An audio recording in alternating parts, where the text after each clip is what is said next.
Sir, net JRF और BEd में क्या बुनियादी डिफरेंस है? देखिए, नेट जेआरएफ करने के बाद कोई व्यक्ति एक कॉलेज में प्रोफेसर बनता है और बीएड करने के बाद जैसे कोई स्कूल में टीचर होता है, इंटर कॉलेज वगैरह में भी टीचर होता है, हुँ, हुँ। तो वहाँ पर बीएड की आवश्यकता पड़ती है।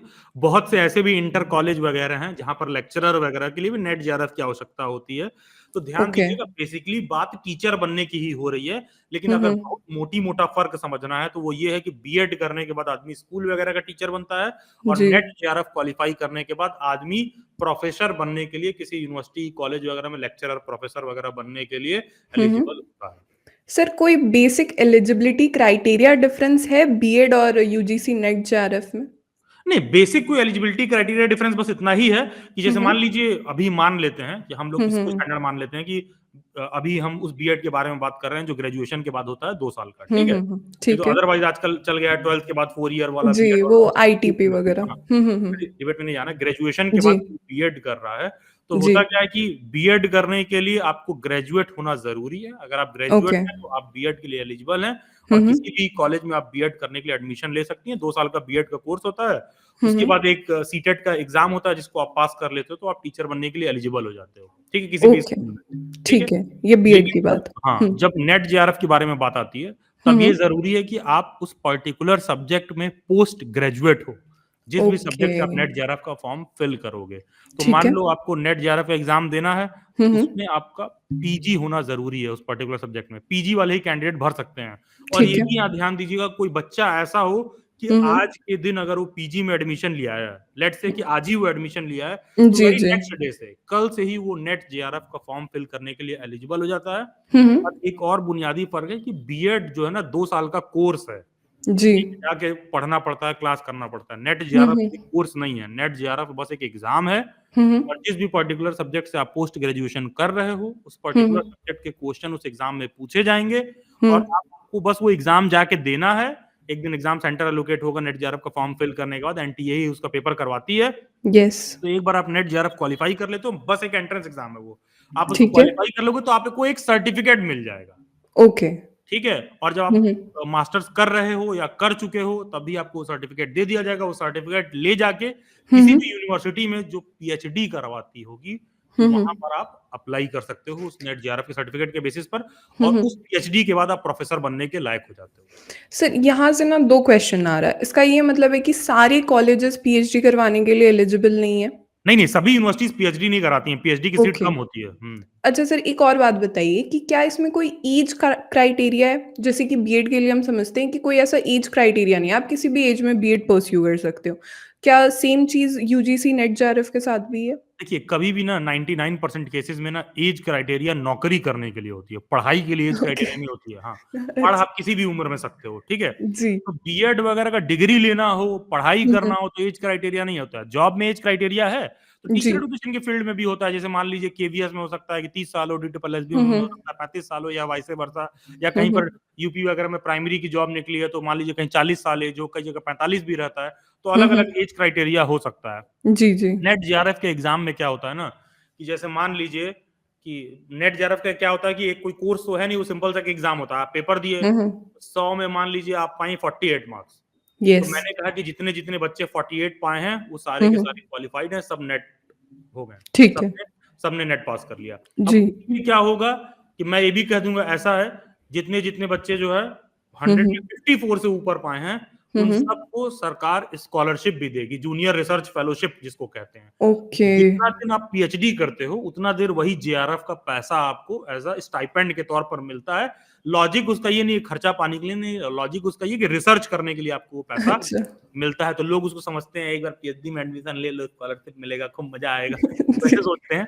हाँ, तो जी। नेट का पेपर देने के लिए कोई ऐज क्राइटेरिया नहीं होता है, हाँ, क्योंकि हाँ। पढ़ाई का कोई ऐज क्राइटेरिया नहीं है। प्रोफेसरशिप की एलिजिबिलिटी आप कभी भी तय कर सकते हो, तो आप बाद में भी दे सकते हो। हुँ, हुँ। जेआरएफ देने के लिए 30 इयर्स का ऐज क्राइटेरिया है, 30-31 इयर्स का, ठीक है? JRF, yes sir. हुँ। अच्छा सर, एक बात बताइए, मैं यहाँ से क्या समझूँ, दोनों में से कौन-सा कोर्स ईज़ी है? सपोज़ अगर मैं अपने आप को स्टूडेंट कंसिडर कर रही हूँ, तो मैं कौन-सा रास्ता चुनूँ? अगर मैं पोस्ट ग्रेजुएट हूँ, तो क्या जॉब के पोस्ट लिए। नहीं सर, हुँ। यूजीसी नेट जेआरएफ मैं परस्यू करूँ या फिर बीएड परस्यू करूँ?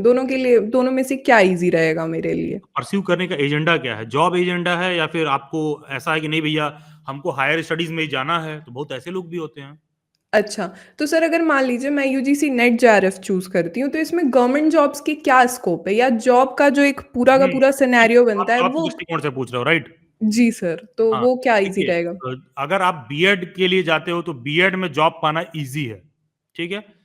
हाँ, बीएड करके जॉब पाना ईज़ी है जी, compare to NET JRF UGC NET. Qualify वगैरह करके क्योंकि देखिए नेट जेआरएफ का पहले तो प्रक्रिया लंबा है, ठीक है? हुँ, हुँ। लंबा कैसे है कि पहले आप मास्टर्स कंप्लीट करोगे, फिर नेट जेआरएफ का एग्ज़ाम दोगे, जब तुम नेट जेआरएफ पास कर लोगे तो उसपे तो कोई जॉब मिलता नहीं है, तुम पीएचडी में एडमिशन लोगे, जब पीएचडी कंप्लीट हो जाएगा, तो उस बेसिस पर कहीं लेक्चरर का या प्रोफेसर का जॉब निकल रहा है तो आप फिल करोगे, तो टाइम टेकिंग प्रोसीजर है, समय लगता है, लेकिन ये भी सच्चाई है कि जिस दिन आप कोई प्रोफेसर वगैरह बन जाओगे तो उसका ओहदा टीचर से बहुत ही ऊपर होता है क्योंकि प्रोफेसर्स का जो जॉब का पे बैंड होता है ना मैं ऐसे ही आपको बता दे रहा हूँ आपको समझ में आता हो पे बैंड तो ठीक है प्रोफेसर्स ना असिस्टेंट प्रोफेसर भर्ती होता है 6,000 पे बैंड पर और एक नॉर्मल सिविल सर्वेंट भर्ती होता है 5400 पे बैंड पर तो एक तरह से प्रोफेसरशिप का जो ओहदा है लेवल रहता है बहुत अच्छा खासा रहता है उस कंपैरिजन में टीचर का ओहदा स्कूल टीचर का ओहदा मतलब काफी नीचे है लेकिन लेकिन बीएड करने के बाद सीटेट पास हैं तो इजीली आपको कहीं प्राइवेट में भी जो है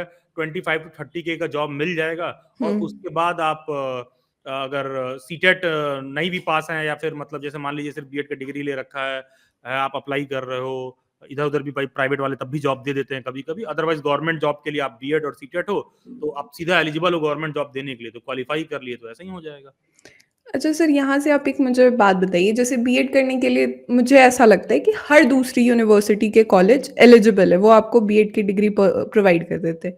यूजीसी नेट जेआरएफ के लिए किस हिसाब से यूनिवर्सिटी हमें चूज़ करना चाहिए या क्या क्राइटेरिया होती है बेसिकली? मतलब कैसे हम देखिए नेट जेआरएफ पीएचडी के क्वालिफाई लिए सीट बहुत कम होता है आप पीजी कर ली पीजी कोई भी कर सकता है बहुत सारी यूनिवर्सिटियां करवाती हैं मेजोरिटी ऑफ द यूनिवर्सिटीज में पीएचडी के भी कोर्सेज हैं डिपेंड करता है कि आपके सब्जेक्ट वाला कोर्स का वहाँ पीएचडी होता है कि नहीं होता है कोई जरूरी नहीं कि सभी कोर्सेज में पीएचडी जो जो भी आप यूनिवर्सिटी चूज कर रहे हो उसमें हो ही पहला चीज दूसरा चीज जो आप रिसर्च प्रपोजल दोगे तो कोई जरूरी नहीं कि वो एक्सेप्ट ही हो तो बेसिकली वो लोग एक इंटरव्यू वगैरह कंडक्ट कराते हैं जैसे मैंने जब जेआरएफ किया था जी, क्वालिफाई किया था तो जी। मैं जब मास्टर्स के फर्स्ट ईयर में था तभी मैंने नेट जेआरएफ का एग्जाम क्वालिफाई कर लिया था तो मैं जेआरएफ भी था तो उस बेसिस पर मैंने जेएनयू में इंटरव्यू दिया था तो ध्यान दीजिएगा जेएनयू में ना दोनों एडमिशन का प्रोसीजर था कि जेएनयू खुद भी ओके। अपना एंट्रेंस कराती थी पीएचडी के लिए और जी। एट द सेम टाइम अगर आप जेआरएफ क्वालिफाइड हैं तो आप डायरेक्ट भी इंटरव्यू दे सकती हैं तो मैं जेआरएफ क्वालिफाइड था हिस्ट्री से तो मैंने डायरेक्ट जेएनयू में इंटरव्यू दिया उस बेसिस पर भी मैंने इंटरव्यू दिया और मैंने हुँ, खुद हुँ। भी जेएनयू का एंट्रेंस दे रखा था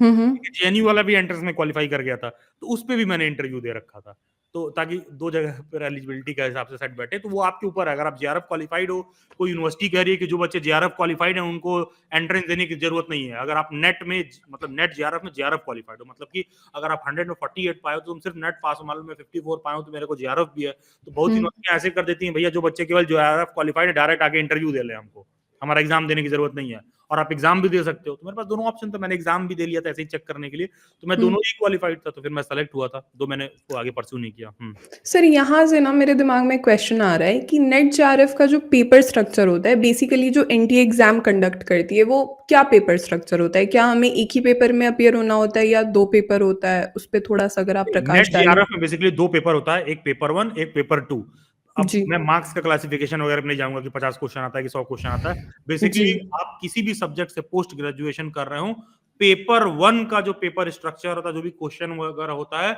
सबके लिए सेम होता है और पेपर टू वो होता है जिस पर्टिकुलर सब्जेक्ट में आपने पोस्ट ग्रेजुएशन कर रखा है and just for your information बहुत पहले का कोई प्रीवियस ईयर पेपर वगैरह देखेगा तो हुँ, पहले हुँ। नेट जेआरएफ में 3 पेपर होते थे ठीक है ओके। हाँ तो कोई पुराना पेपर ऊपर लेके नहीं खोलेगा मतलब कोई प्रीवियस ईयर पेपर ढूंढ रहा है कंफ्यूज हो रहा है तो ये जो 2 साल वाला है 2018 के दिसंबर के नेट जेआरएफ साइकिल से जो है हुँ, हुँ। चेंज हुआ देखने के लिए मिला सर अब यहाँ पे ना मुझे लग रहा है बहुत से स्टूडेंट्स के अंदर ये क्यूरियोसिटी भी आ रही होगी कि प्रिपरेशन कैसे करें? क्या daily wise before coming to preparation I add one thing more yes sir. जब आप बीएड करते हो तो बीएड का एग्जाम यूजुअली साल में एक ही बार होता है ठीक है हुँ, हुँ, हुँ। साल में एक बार होता है आप कहीं बीएड करते हो 2 साल का कोर्स करते हो नेट जेआरएफ का एग्जाम यूजुअली साल में 2 बार होता है एक जुलाई साइकिल में एक दिसंबर साइकिल में और बेस्ट प्रिपरेशन के लिए क्या जरूरी है कि जो जी। पेपर 1 है वो उसका अपना अलग इम्पोर्टेंस है, सबके लिए कॉमन होता है। हुँ, उसके लिए हुँ। डेली बाइट्स का ऐप इंस्टॉल करिए और जाके पेपर 1 का जी, जो कोर्स मॉड्यूल है आप पूरा ले सकते हैं। जी। बाकी अब हिस्ट्री, पॉलिटिकल साइंस, इंग्लिश वगैरह से हैं तो इसकी नेट जेआरएफ की प्रिपरेशन आप डेली बाइट्स पर भी कर सकते हैं। हिस्ट्री वगैरह की क्लासेस तो मैं खुद लेता हूँ, पॉलिटिकल साइंस की भी क्लासेस मैं खुद लेता हूँ। तो स्टूडेंट्स के लिए काफ़ी ज़्यादा सॉर्टेड भी है। So students download the Daily Bytes app and just start your UGC NET JRF preparation right now. Thank you so much sir for your time and valuable words. Pleasure talking to you.